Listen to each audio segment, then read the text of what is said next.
Matilda Rice Winslow was an interesting and intelligent woman.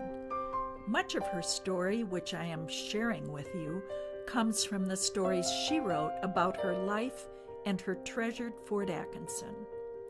About her birth, Matilda wrote, "I was born in 1841 in a log house on the Madison Road. There was hardly anything but log houses here then. My father, S.A. Rice, came here from Vermont by way of the Erie Canal. On the same boat was Mrs. Milo Jones Sr. with 2 children. It was in his log cabin that the first church meetings, under the supervision of the circuit rider, were held in 1839. The Methodist circuit rider, who Matilda said came from Lake Mills, began her lifelong commitment to the Methodist Church in Fort Atkinson. Matilda said the first wedding here was that of my father, S.A. Rice, and Laura Roberts. On their 60th anniversary in 1900, I reproduced as nearly as possible the menu served at that first wedding. First they had biscuits and butter, then pickles, maple sugar, coffee, fried cakes, and raisin cake. That was all." As Matilda wrote, she was the daughter of Stephen A. Rice and his wife Laura, whose 1840 marriage was in fact the first recorded in the county.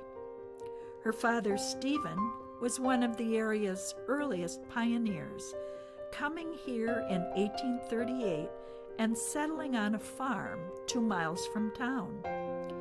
In 1848, the family moved into town. Upon his death in 1902, Stephen, at 90 years of age, was the oldest man in town. Matilda's mother was the daughter of pioneers Jesse and Bessie Roberts, who came here in 1839. Matilda Rice Winslow was the 3rd wife of Dr. Joseph Winslow, marrying him in 1860. He was a prominent Fort Atkinson physician who served several terms as village president and was in the state legislature from 1868 to 1869. It was in this beautiful French mansard home next to the Fort Atkinson Library, and built after they married, that Matilda spent much of her life in Fort Atkinson. Notice the 2 front doors. One was for the family, and the other was the office entrance for Dr. Winslow's patients. The Winslows had 2 children, Earl and Lynn. Matilda must have been quite an intrepid lady.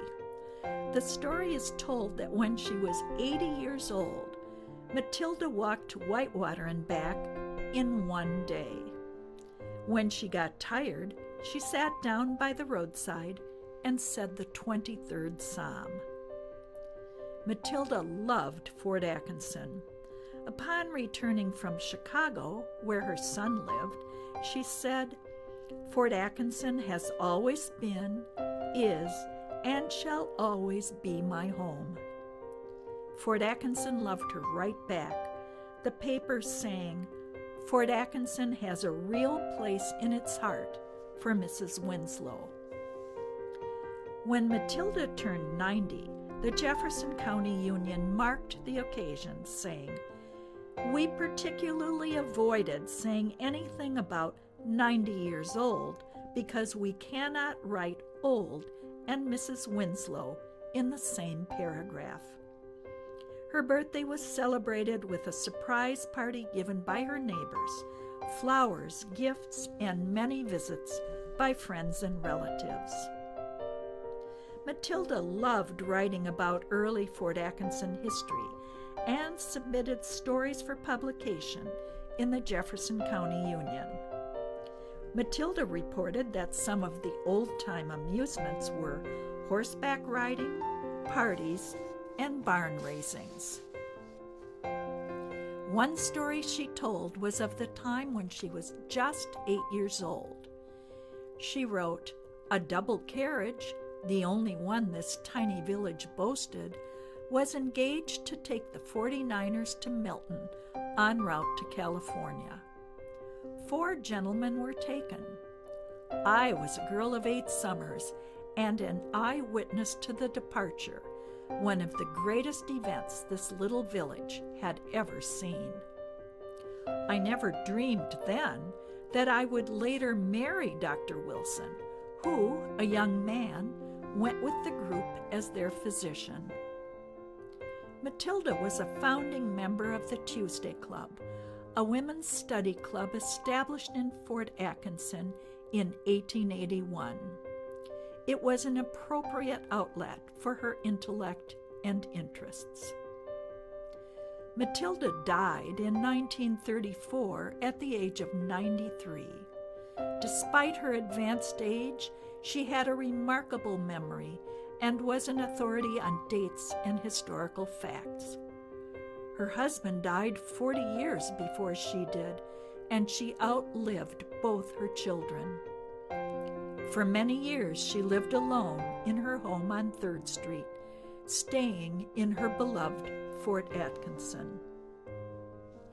This sugar bowl, part of the Hoard Historical Museum collection, was donated by Matilda Winslow the year before she died and is on display in the Foster House on the museum grounds. The sugar bowl's history says that Stephen Rice, Matilda's father, purchased the sugar bowl at the first store in Fort Atkinson. It was just the 5th object accessioned into the museum's collection.